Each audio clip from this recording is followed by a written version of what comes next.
Pour la plupart des gens dans l'industrie pour adultes, eh bien, il n'y a pas vraiment de passerelle vers le vrai Hollywood. Je veux dire, une fois que tu es dans l'industrie du porno, ça a tendance à te définir pour toujours.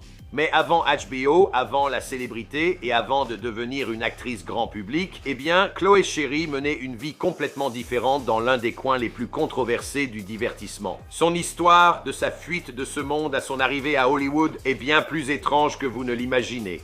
Parce qu'avant d'incarner Faye dans une série générationnelle comme Euphoria saison 2 et saison 3, eh bien, elle n'était qu'une jeune actrice de plus qui acceptait tous les rôles possibles pour payer son loyer, y compris une parodie porno d'Euphoria. Oui, ça a permis à Internet de voir tout ce qu'il voulait sur elle, mais avec ses réapparitions dans la série, elle a rapidement conquis le public, prouvant qu'elle n'était pas seulement un personnage fantastique, mais aussi une actrice exceptionnelle derrière tout ça. Alors dans cette vidéo, regardons ensemble l'ascension de Chloé Cerise vers la célébrité ici, dans Before They Were Famous. Bien avant de devenir Chloé Cerise, elle s'appelait Elise Jones et a grandi dans une petite ville de Pennsylvanie où, selon elle, elle se sentait incroyablement limitée. D'après Chloé elle-même, sa mère plaisantait en disant que la ville avait une épicerie et 6 églises. C'était le genre d'endroit où tout le monde connaissait tout le monde et où chacun avait une opinion sur les autres. Et si tu ne vivais pas comme les gens s'y attendaient, eh bien, il s'assurait que tu le saches. L'enfance de Chloé a aussi été marquée par une grande perte. Son père est décédé d'un cancer alors qu'elle n'avait que 8 ans.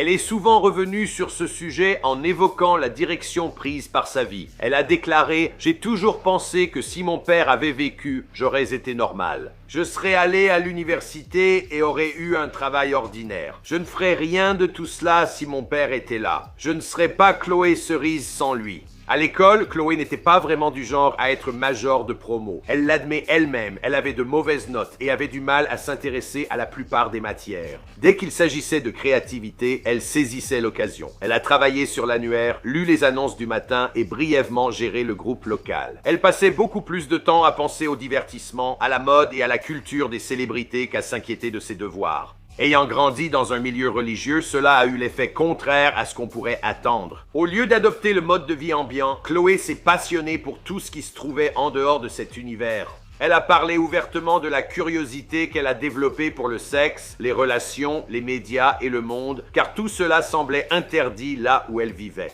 Plus on lui interdisait quelque chose, plus elle voulait découvrir ce qu'il y avait vraiment au-delà de tout ça. Tandis que ses camarades préparaient leurs dossiers pour l'université et des carrières locales, Chloé, elle, rêvait de bien plus et refusait une vie ordinaire en Pennsylvanie. Elle désirait liberté, indépendance et l'occasion de se réinventer. Avec le temps, elle a reconnu qu'elle ne pouvait pas s'imaginer rester là-bas éternellement. Puis, juste une semaine avant d'avoir 18 ans, eh bien, Chloé a fait ce que beaucoup de gens ne font qu'évoquer. Elle a fait ses valises, a quitté la Pennsylvanie et a déménagé à Miami. Aucun plan de secours, ni diplôme, aucune garantie de succès. Juste une ado misant sur elle-même et espérant que tout s'arrangerait plus tard. Et il s'avère que ce pari a beaucoup mieux marché que ce que quiconque de sa ville natale aurait probablement imaginé. En y repensant, quelques années plus tard, elle se retrouverait dans l'une des plus grandes émissions de télévision au monde. Mais quand elle est arrivée à Miami, elle a dû trouver du travail et elle est entrée dans l'industrie du divertissement pour adultes sous le nom de scène de Chloé Couture. Elle a rapidement commencé à se construire une carrière. Et peu de temps après son arrivée en Floride, eh bien, elle a signé avec Hussey Models et a été représentée par le vétéran de l'industrie Riley Reynolds. Avant de finalement déménager à Los Angeles et de signer avec Spiegler Girls, Chloé était très différente à ses débuts, ce qui paraît fou aujourd'hui. Je veux dire, avant les injections aux lèvres, avant Euphoria, avant la Fashion Week et les tapis rouges, elle était presque méconnaissable. Je veux dire, elle avait les joues rondes, vraiment la fille d'à côté. Même Chloé plaisante en disant que les gens sont souvent choqués quand ils découvrent ses premières photos en ligne. Au cours des années suivantes, Chloé s'est construit une énorme audience en ligne. Elle est apparue dans plus de 200 productions générant plus de 120 millions de vues. Alors que beaucoup ne retiennent qu'un aspect de sa carrière, Chloé acquérait des compétences qui l'aideraient plus tard de façon inattendue. Elle a découvert le fonctionnement des plateaux, comment les caméras captent les performances, la réaction du public aux personnalités et l'art de se vendre bien avant que les influenceurs ne fassent du personal branding un métier. Selon Chloé, elle adorait se produire. Plus tard, elle a reconnu que découvrir l'industrie adolescente l'a enthousiasmée, car c'était différent de son univers d'origine. Alors, lorsqu'elle a eu 18 ans, eh bien, elle a activement cherché comment commencer et a pris la décision par elle-même. Sa famille, cependant, était beaucoup moins enthousiaste. Chloé a déclaré qu'ils étaient au départ extrêmement opposés à sa décision et que quitter la Pennsylvanie avait créé de fortes tensions à la maison. Comme le monde a changé pendant la pandémie, Chloé s'est encore adaptée.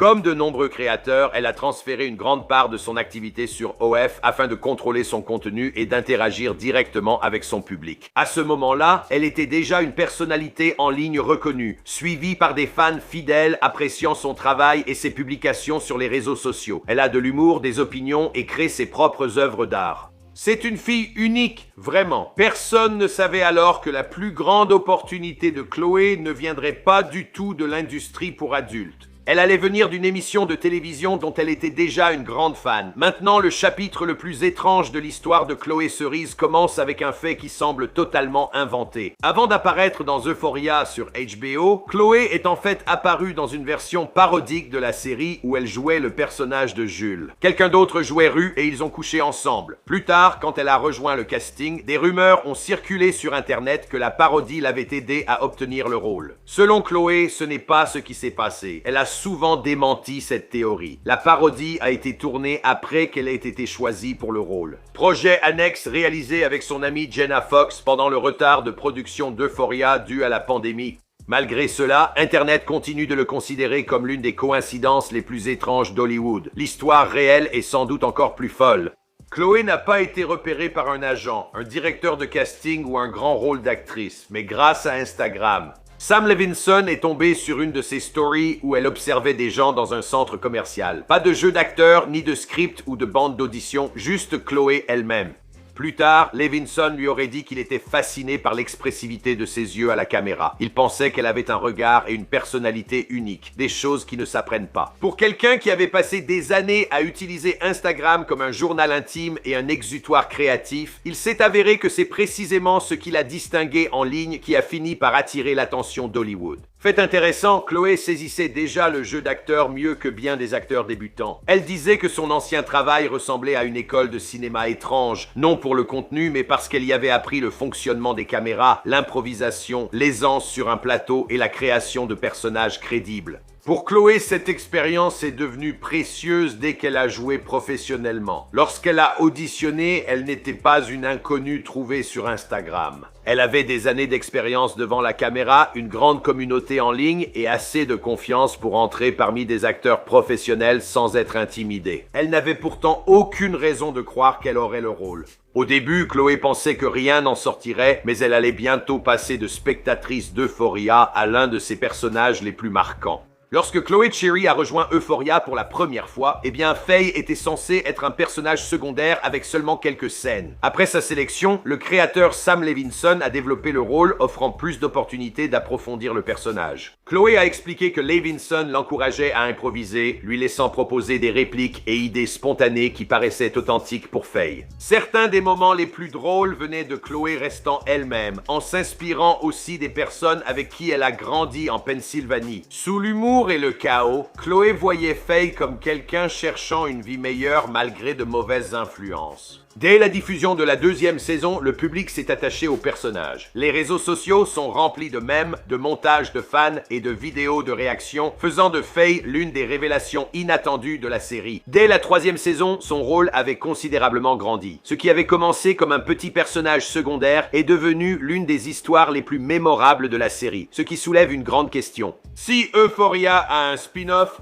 Faye pourrait-elle devenir le personnage que les fans suivraient? S'ils enlèvent la croix gammée, elle a ses chances. Avec la notoriété croissante de Chloé, l'attention du public augmentait. Certains parlaient de son jeu, d'autres de ses lèvres, et beaucoup évoquaient sa carrière passée, ce qui la frustrait. Elle a souligné qu'après avoir obtenu un rôle dans Euphoria, de nombreux intervieweurs préféraient évoquer ce qu'elle avait fait à 19 ans plutôt que son travail actuel. Sa réponse restait simple. Pourquoi passer des années à bâtir une nouvelle carrière puis ignorer l'ancienne? Maintenant, Chloé accepte son passé. Elle a gardé le nom de Chloé Cherry, signé avec de grands grandes agences et défilé à la Fashion Week. Elle est apparue dans des clips musicaux et elle a continué à jouer dans d'autres films hollywoodiens. Aujourd'hui, l'histoire de Chloé ne parle plus vraiment de fuir son passé. C'est une question de refuser de laisser les autres décider à quoi devrait ressembler son avenir, tant qu'elle peut continuer à se faire quelques injections dans les lèvres. Je veux dire, ça lui va bien. Tant mieux pour elle. Qu'est-ce que vous pensez de l'ascension de Chloé Cherry vers la célébrité? Qu'avez-vous pensé de la finale d'Euphoria? Pour moi, l'histoire de Nate et Cassie, c'était de loin ma préférée. Vraiment mon coup de cœur personnel. Étonnamment, après Angus Cloud, paix à son âme, Faye est devenue mon deuxième personnage préféré. Si une série dérivée voyait le jour, je pense que Chloé Cherry en serait l'héroïne. Voyons où elle va et comment elle vit. Les autres sont un peu, mais pas de spoilers. Donnez votre avis en commentaire. Je suis Michael McCubbin. À bientôt dans une prochaine vidéo. I know they waiting on me. I know they waiting on me. The world is waiting on me. The world is waiting on me. Yeah, I know they waiting on me. I see them waiting on me. The world is